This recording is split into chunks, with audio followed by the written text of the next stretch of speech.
আমার মনের ঘরেতে রেখেছি যারে। এই আশা আপু, আজকে আবার নীরবে নিয়ে মাহিনী নিয়ে কেন আসো? আসলে একটা সারপ্রাইজ দেওয়ার জন্য আসছি। আপু কি সারপ্রাইজ আবার? আসলে নীরব কি জানো, নীরব গজল শিখে ফেলেছে।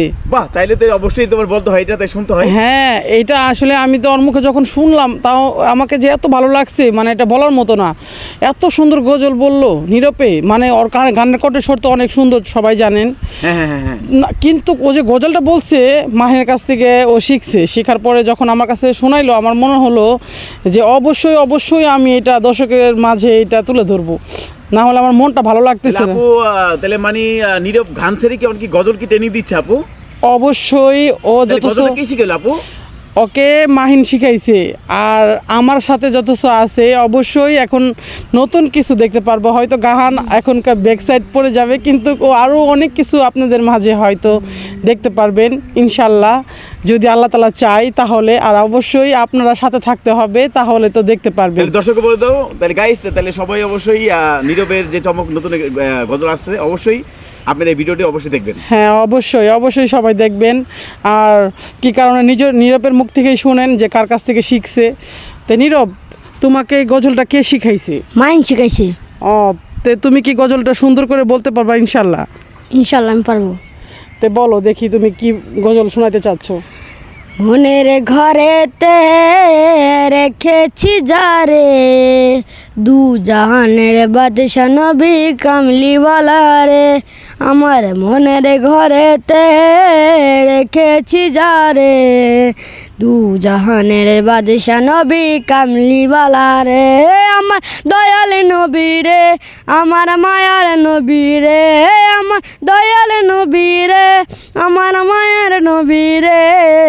দূর জাহানের বাদশা নবী কামলিওয়ালা রে, দু জাহানের বাদশা নবী কামলিওয়ালা রে।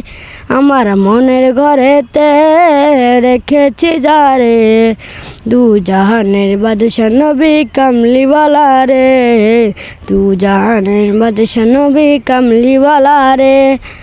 মোরা যদি ডানাওয়ালা পাখি হতাম, ওই মদিনা দেখার লাগি উড়ে যাইতাম। মোরা যদি ডানাওয়ালা পাখি হতাম, ওই মদিনা দেখার লাগি উড়ে যাইতাম।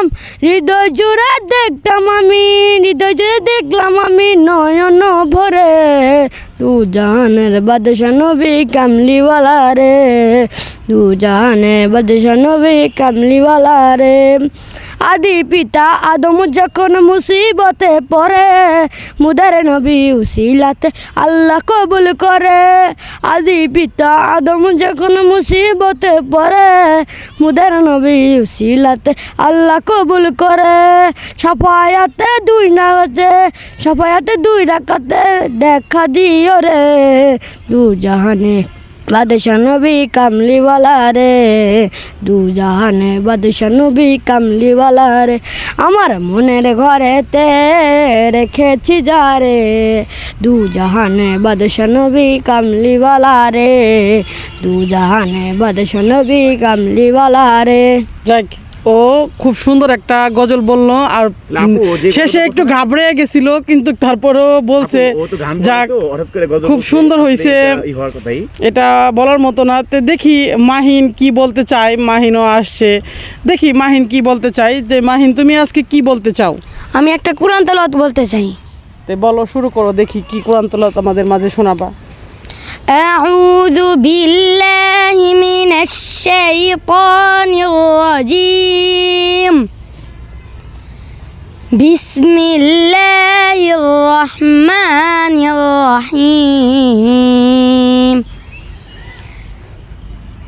ولا تقولن لشيء إني فاعل ذلك غدا إلا أن يشاء الله.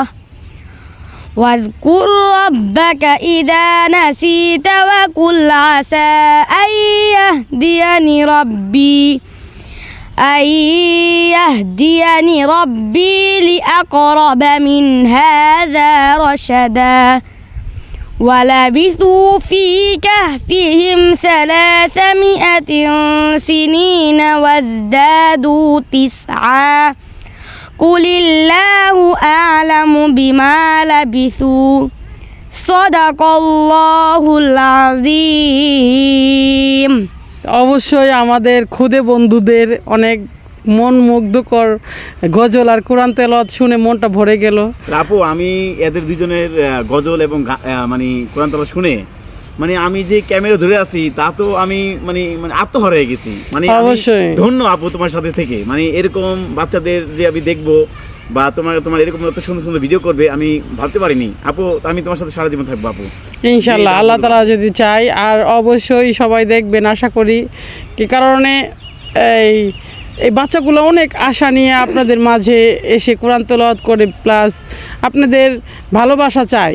অবশ্যই আপনারা ভালোবাসা দিবেন আশা করি। তো সবাই ভালো থাকবেন।